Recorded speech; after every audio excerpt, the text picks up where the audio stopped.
Awal itu saya lagi gabut, cari-cari cooler tower prosesor yang harganya masuk kantong kerehore lah. Tapi punya desain yang setidaknya cakep. Sampai nemulah salah satu cooler ini, ternyata harganya cuma 300 ribuan kecil. Tapi punya ukuran yang terbilang lumayan gede dan punya 6 heat pipe juga. Saya lihat-lihat reviewnya juga bagus. Ya udahlah, saya coba tes cooler satu ini, yaitu Kyo Thermal East AR6. Pada boxnya terpampang jelas ya, kalau ini adalah cooler yang gak ada nyala-nyalanya atau anti RGB. Dalam boxnya, kita dapat manual book yang lengkap panduannya. Bracket-bracketan yang udah lengkap pakai banget, tersedia untuk semua soket mainstream. Gak lupa juga ada tambahan thermopasta bawaan Thermal East. Lalu ada satu buah obeng L yang ujungnya itu obeng plus biasa. Obeng khas seperti ini biasanya emang khusus buat si coolernya. Jadi nanti buat ngebaut heatsinknya ke motherboard. Terakhir ada si coolernya itu sendiri. Di sini saya pegang yang versi warna putih ya. Tersedia juga yang versi warna hitam. First impression megang ini sih jujur cukup solid ya. Lumayan berat juga bobotnya karena emang dimensinya lumayan gede. Beda sama cooler single tower lainnya. Ini kayak ukuran 1,5 kali ya. Beratnya sendiri cooler ini ada di sekitar 900-an gram, hampir sekilo tuh. Tapi heatsink cooler ini finishingnya menurut saya masih kurang rapi sedikit lagi ya. Masih ada kerasa sedikit kasar-kasarnya. Nah, buat tingginya cooler ini ada di sekitar 156 mm. Itu sudah termasuk hitungan cover atasnya ya. Karena cover atasnya ini kita bisa lepas pasang sob, dia pakai magnet. Jadi, nanti kalau kita mau ngebaut ke Mobo, heatsinknya ini perlu kita lepas, buat nanti kita masukin obeng L tadi. Untuk kabelnya sendiri tentu cuma ada satu ya, yaitu 4 pin PWM. Sedangkan heat pipe-nya sendiri nih, ada 6 buah sob. Jujur, buat harga segini sih jarang ya ada yang kasih 6 buah heat pipe. Walaupun ukurannya agak gede, cooler ini tentunya gak akan nabrak ke RAM atau heatsink VRM di Mobo ya.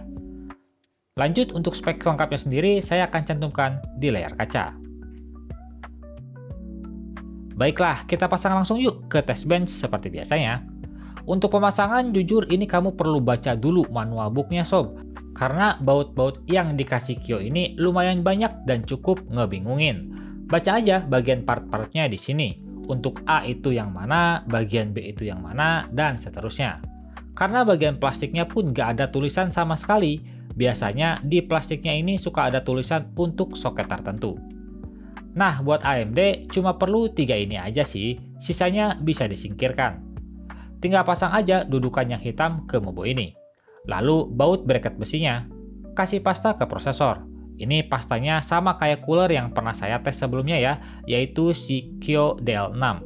Dia pastanya agak encer. Terakhir tinggal baut aja heatsink ke bracketnya yang sudah terpasang. Beres deh. Tanpa banyak basa-basi, mari kita langsung tes aja. Berikut spesifikasi yang saya gunakan. Seperti biasanya, saya akan benchmark di Cinebench R23 looping 10 menit. Setelah beberapa kali saya loop, dan inilah hasil terbaik yang bisa didapatkan. Cooler Kyo Thermal East AR6 ini bisa dapat skor di sekitar 12.239 poin. Sebuah poin yang sudah cukup besar untuk si Ryzen 7 3700X.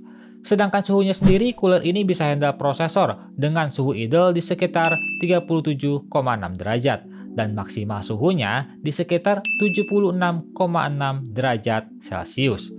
Nah, jujur sih pas lihat skornya udah oke, tapi pas lihat suhunya kok nggak sesuai ekspektasi saya ya. Karena ya ukuran heatsink yang gede, lalu punya jumlah heat pipe sebanyak 6 buah, suhu segini sih jadi agak aneh ya. Tapi mungkin itu ekspektasi saya aja yang ketinggian kali ya, mengingat harganya cuma 300 ribuan. Sebenarnya sih ini suhu yang standar aja sob, nggak panas, nggak juga dingin. Lanjut di mode OC tipis-tipis, ini bisa dapat skor di sekitar 13.071 poin. Dengan suhu maksimal yang dicapai itu di sekitar 91,6 derajat Celcius. Suhu yang sudah bisa dibilang panas ya, tidak terlalu cocok untuk running daily. Beralih lagi untuk pengujian real skenario-nya, seperti gaming pada Battlefield 5. Sebenarnya normal-normal aja ya, dapat suhu di sekitar 65-66 derajat aja. Suhu yang masih masuk kategori aman untuk kamu gaming daily. Kalau saya bandingkan dengan beberapa cooler yang mungkin bisa dibilang sekelas kali ya, ternyata emang si Kyothermal Is AR6 ini bukan yang terbaik soal performa. Walaupun dia unggul dari segi dimensi dan jumlah heat pipe, tapi suhu yang dihasilkan tetap bukan yang terbaik. Kalau kita berkaca dari skor sih rata-rata masih dalam kategori seimbang ya sob. Untuk suhu gaming juga rata-rata masih dalam batas toleransi yang aman aja. Jadi kesimpulannya untuk cooler dengan harga 320 ribuan, mungkin dengan voucher bisa sekitar 270-an nggak sih?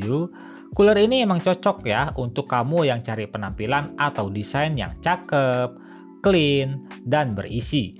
Karena ya dimensinya itu yang besar, bikin kesan PC kita itu lebih berisi nantinya, nggak kopong. Namun bicara soal performa, jumlah heat pipe itu tidak semena-mena menentukan dingin atau tidaknya sebuah cooler ya sob. Walaupun jumlah heat pipe-nya banyak seperti Kyo AR6 ini. Jika pendistribusian panasnya tidak merata atau bahannya kurang baik, ya jadinya sama aja bohong. Pas saya bongkar cooler ini setelah pengetesan, ternyata bekas pasta yang menempel itu terlihat tidak merata sempurna ya sob. Bisa dilihat di sini, ada sekitar satu heat pipe itu gak dapat kontak sama prosesor atau gak nempel secara merata. Bisa dilihat juga dengan seksama, satu heat pipe yang ini kelihatan agak penyok atau mendem gitu ya. Entah unit punya saya aja yang defect atau memang semua desainnya kayak gini. Mungkin ini salah satu penyebab kenapa performa cooler ini kurang maksimal. Desain plate yang belum sepenuhnya menempel ke prosesor secara sempurna. Ya, semoga ini bisa diperbaiki lagi ya oleh Kyo ke depannya.